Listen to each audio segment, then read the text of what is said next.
Halo dan selamat datang di bahasan kita kali ini. Jujur aja, kita sering banget kan ngelihat genset itu cuma berdebu di pojokan ruang bawah tanah atau fasilitas pabrik.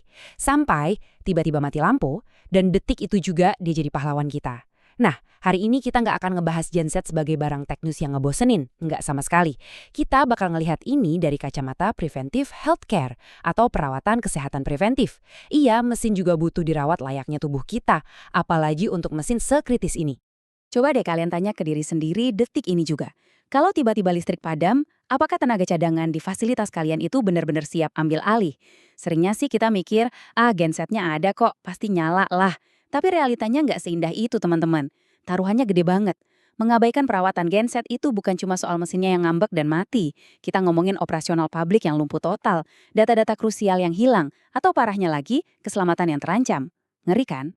Biar nggak makin penasaran, mari kita bedah 5 hal penting hari ini. Kita bakal bahas seberapa pentingnya perawatan, metrik running hours yang jadi kunci utama, jadwal berkala, cara mendiagnosa masalah, dan terakhir soal suku cadang. Sip, kita masuk ke bagian pertama.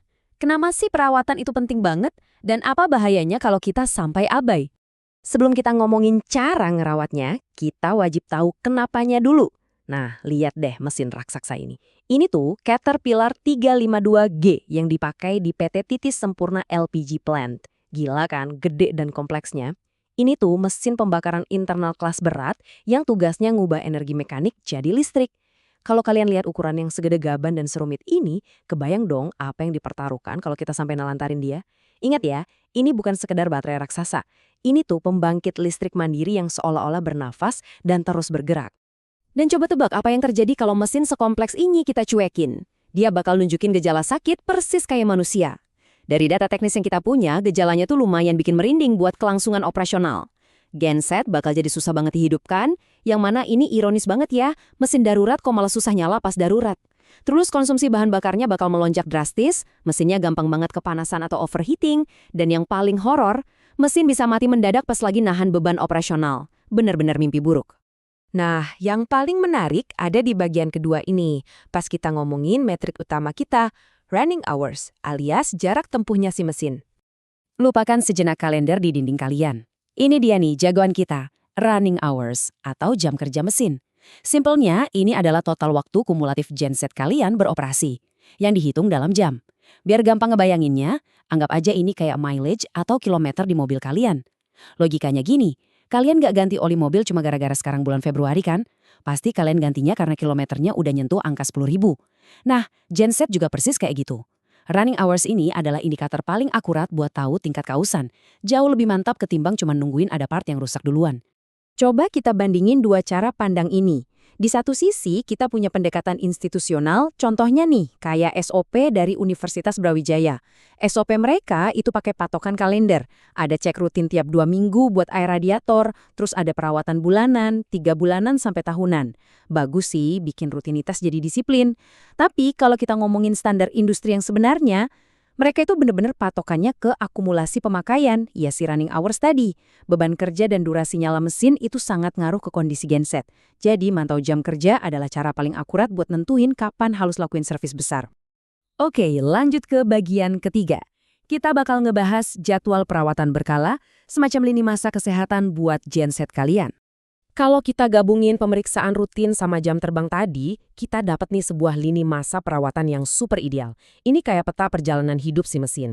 Di awal-awal, sekitar 50-100 jam pertama, kita cuma butuh cek ringan aja. Cek ada yang bocor nggak, lihat level olinya, mastiin mesin adaptasi dengan mulus. Nah, pas nyentuh 250 jam, waktunya ganti oli dan filternya. Naik 500 jam, kita masuk ke servis menengah. Filter bahan bakar wajib diganti, cek sistem pendingin dan setel ulang RPM. Sampai akhirnya di puncaknya, di angka 1000 jam, kita wajib lakuin major overhaul atau turun mesin ringan. Di tahap ini, injektor dibersihin total, katup dikalibrasi ulang dan performa dites habis-habisan. Sekarang kita masuk ke bagian keempat, diagnosa masalah. Alias panduan nanganin genset kalau tiba-tiba rewel. Dan ilustrasi ini tuh dengan cemerlang ngegambarin apa yang terjadi di dalamnya. Biarpun udah dirawat sebaik mungkin, namanya juga mesin, pasti ada aja masa sakitnya. Sebelum kita jadi dokter mesin, yuk intip dulu anatomi jantung penghasil listrik ini. Konstruksi generator sinkron ini nunjukin bagian stator, itu tuh bagian yang diam lengkap sama intinya, dan juga rotor, bagian yang terus berputar. Listrik itu tercipta pas fluks medan magnet yang muter ini nembus kumparan si stator tadi. Jadi sering banget masalah tegangan listrik itu sumbernya berakar langsung dari gangguan di fungsi inti kelistrikan ini. Nah, ini adalah contekan diagnosa cepat kita. Kalau nemu satu gejala aneh, komponen apa sih yang biasanya jadi biang kerok? Kalau tegangan listriknya naik turun nggak stabil, pelakunya seringkali adalah governor, si pengatur aliran bahan bakar atau AVR, Automatic Voltage Regulator yang bermasalah. Tapi kalau genset tiba-tiba drop tenaganya sampai hilang daya, laporan industri nunjukin ini biasanya gara-gara pelanjar pompanya udah aus atau komponen katup nozzle dan injektornya udah kotor banget. Mari kita zoom in dikit soal tegangan yang nggak stabil tadi. Soalnya ini bahaya banget dan bisa bikin elektronik pada jebol. Merujuk ke data dari spesialis seperti DPS Power, kalau voltase lagi fluktuatif, penyebabnya malah sering di luar mesin utamanya loh. Kita ngomongin hal-hal kayak bahan bakar yang kotor, yang bikin putaran mesin jadi tersendat. Atau yang paling sering kejadian tapi jarang dicek, kabel outputnya rusak atau bocor, dan panel terminalnya longgar atau malah copot. Bayangin, hal sepele ini bisa memicu masalah gede. Kita masuk ke bagian kelima dan terakhir kita, suku cadang dan realita finansialnya. Satu resep paling ampuh buat jaga kesehatan genset kalian adalah investasi di komponen original. Coba kalian lihat angka ini, Rp375.000. Di dunia industri, duit segini mungkin cuma seharga makan siangnya tim teknisi. Tapi inilah realita finansial dari perawatan preventif yang suka bikin kita geleng-geleng. Uang sekecil ini loh yang menyelamatkan kalian dari kerugian miliaran rupiah kalau sampai mesin segede Caterpillar tadi jebol cuma gara-gara lalai. Terus dengan uang segitu dapat apa emangnya? Percaya nggak percaya, kalau kita cek di Tokopedia, angka itu udah cukup buat nebus satu set filter krusial buat genset Kamen 100 kVA. Kita udah dapat filter oli Fleetguard, filter solar primer, sampai filter solar sekundernya. Komponen-komponen yang kelihatannya sepele ini tuh ibarat garda terdepan kalian. Mereka yang nahan kotoran, biar nggak ngancurin injektor serta ruang bakar. Benar-benar investasi kecil yang sukses mencegah pabrik kalian mati total. Jadi, poin krusialnya adalah ngerawat genset itu bukan soal biaya tambahan, tapi ini murni asuransi operasional kalian. Nah, pertanyaanku buat kalian saat ini, kapan terakhir kali kalian nengok panel genset? Hari ini udah sempat ngintip angka hour meter genset kalian belum? Jangan nunggu sampai lampu padam dan semuanya jadi gelap gulita baru panik ya.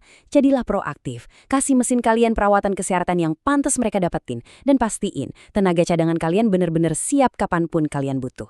Terima kasih banyak udah ngikutin bahasan kita kali ini, sampai jumpa di kupasan seru kita selanjutnya.